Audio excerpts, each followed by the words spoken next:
So, you're a woman in midlife and you've been told you need to start strength training.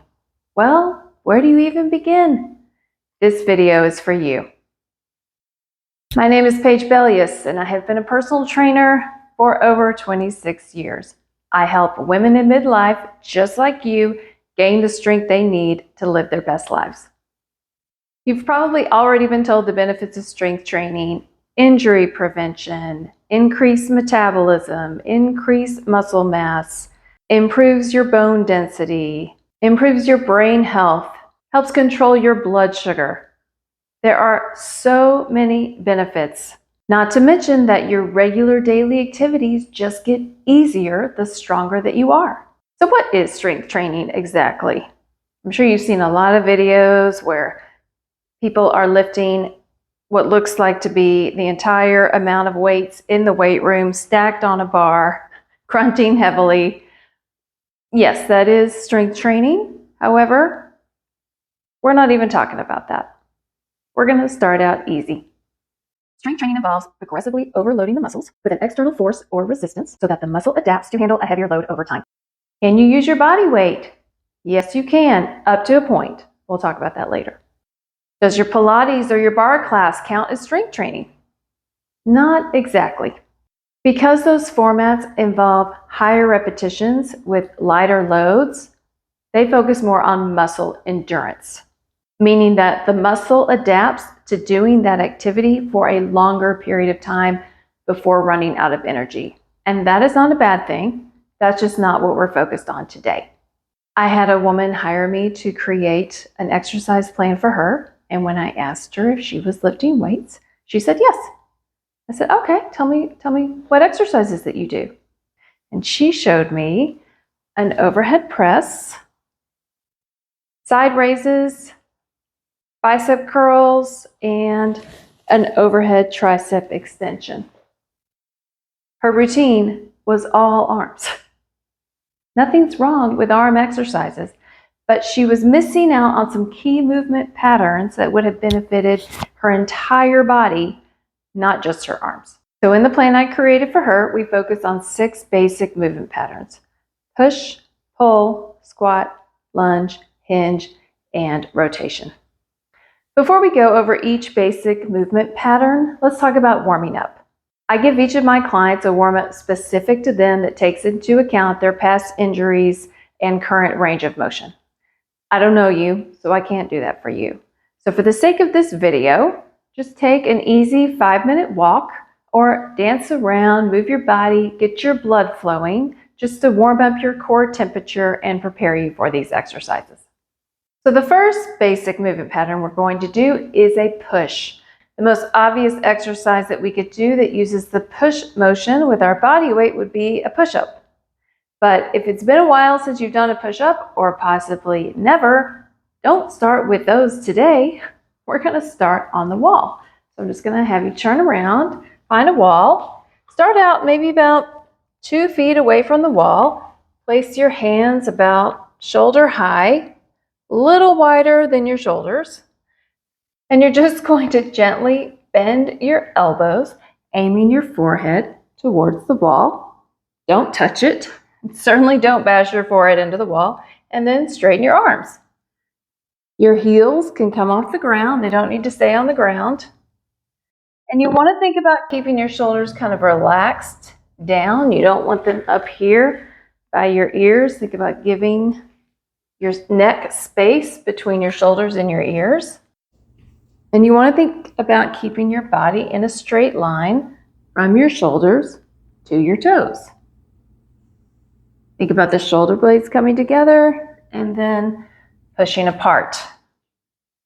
The further away you are from the wall, the harder it's going to be. For your first day, I would just do no more than 15 repetitions and 1 set of those. Now, if you get tired before the 15th repetition, you can stop. That's fine. It's your first day. We're going easy.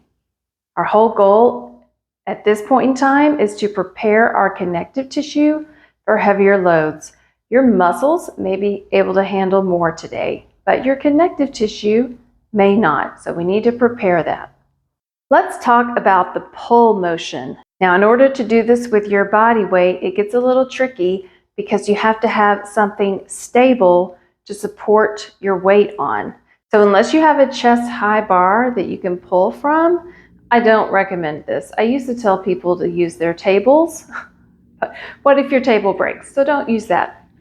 So we're going to start out with just a very light weight, and you can use a chair or your couch or some kind of elevated surface. I would recommend no more than 5 pounds, or even just a water bottle is fine. So we're going to hinge forward. We'll get to the hinge motion a little later. So we're just going to hinge forward at the hips because we want to keep our back straight. So my feet are about hip width apart. And I'm going to hinge forward so that I'm supporting my weight with my hand on the chair. So my back is flat, my shoulders are level. I'm not leaning to one or the other. And I'm going to keep the arms right by my body and just pull and lower. Pull and lower. I'm not out to the side. I'm not twisting. I'm keeping my chest face down and keeping my arm right beside my body and just pulling and letting it lower. Pulling and letting it lower. Because it's your first day, we're just going to do no more than 15 repetitions on each arm.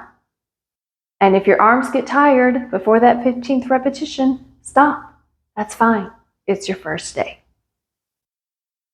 Let's move on to a lower body movement pattern, the squat. Now, I'm sure you've seen lots of videos with people squatting where their glutes hit the floor. Don't worry about that.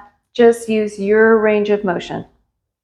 So I'm just going to place my feet a little wider than hip width apart. If I were to kind of jump out, that's where my feet need to be for my squat. Wherever my feet land when I jump out is where my feet need to be when I squat. My feet don't have to be perfectly straight forward. They don't need to be turned out to the side, just whatever feels natural. So I'm just going to keep my chest up, and I'm going to act like I'm sitting in a chair. And then I'm going to stand up. I'm keeping my chest lifted the whole time. I'm not letting it drop. That's a different movement that we'll do in a minute.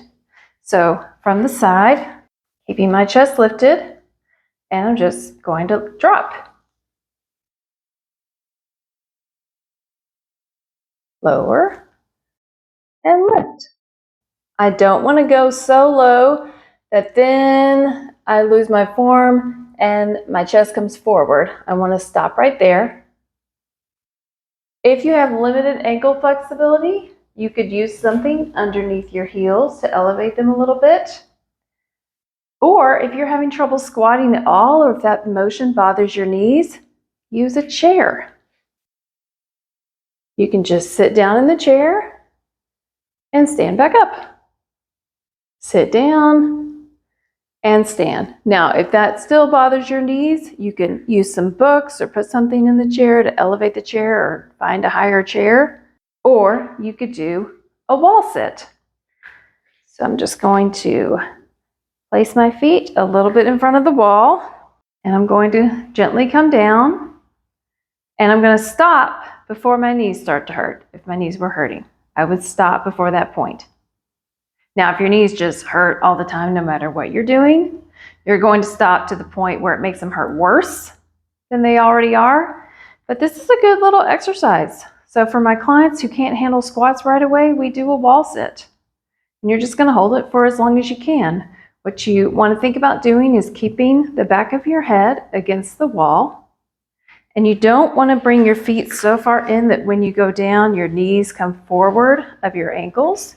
You want to start out pretty far in front and then just gently sit down.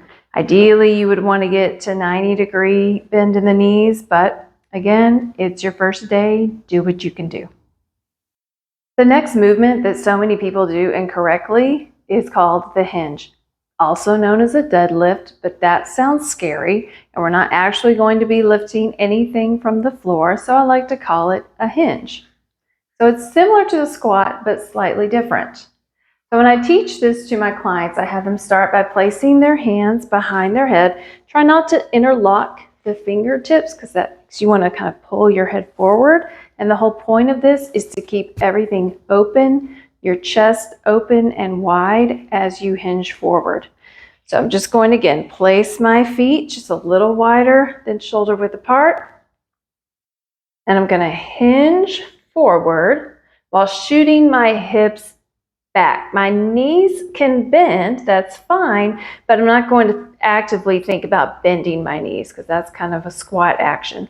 So I'm going to think about hinging my hips back and then going to the point where I can't keep my back straight anymore. So if I go any further forward, my back starts to disconnect from my pelvis a little bit. I mean, it's not literally disconnecting, but you know what I mean? I'm breaking that straight line.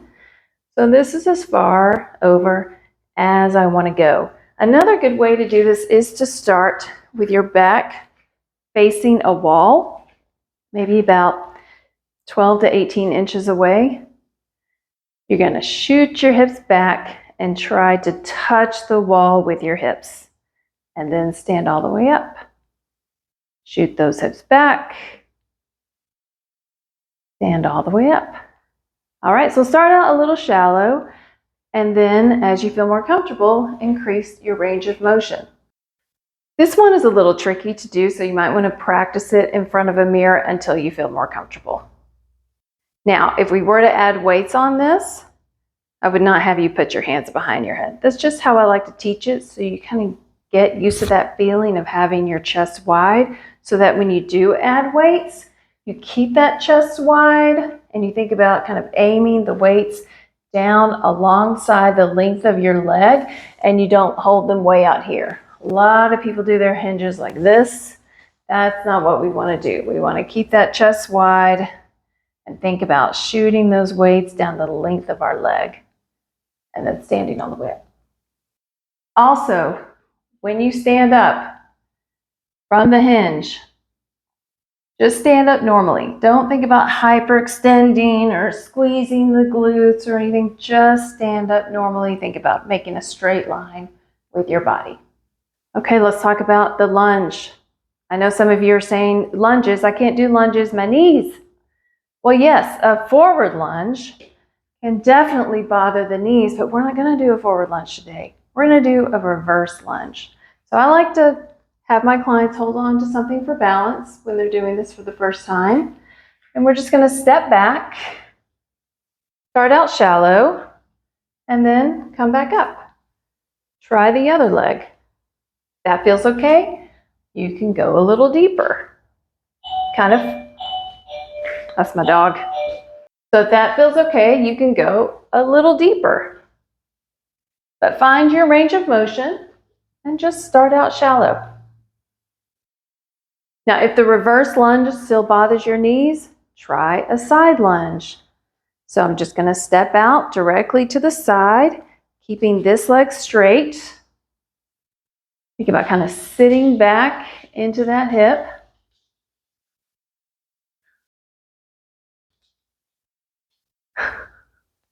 Then you're going to come to the center, and then you're going to go the other way.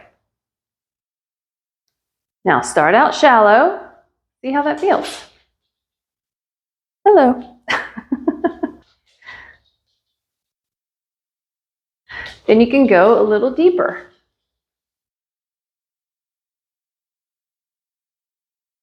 That's the side lunge. Now, because we're alternating legs, I would say do no more than 30 total. But again, if you want to do less, that is fine. Because remember, we are preparing your connective tissue for heavier loads. We do not want you too sore or, at worst, injured. That's the opposite of what we want. We are doing this for health and longevity. We do not want you injured the first week, ever. That's why we're starting out easy.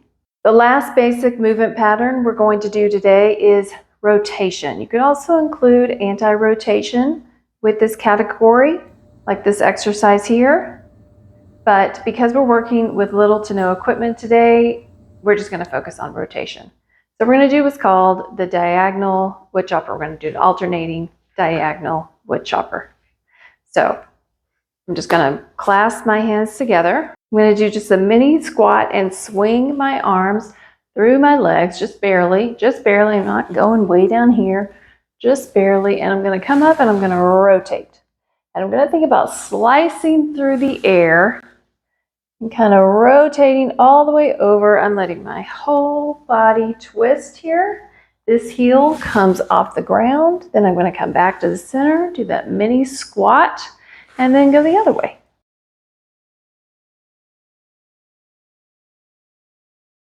So I'm getting good rotation all through the body.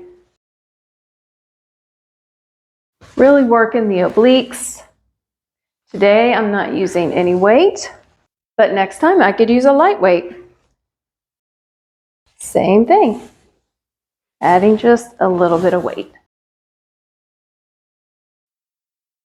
So could you still do arm exercises like my client was doing?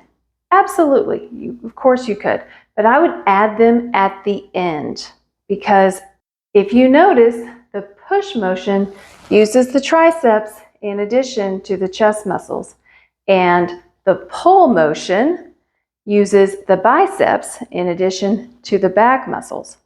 So you want to focus on the larger muscle groups first, and then you can do the smaller muscle groups if you want to.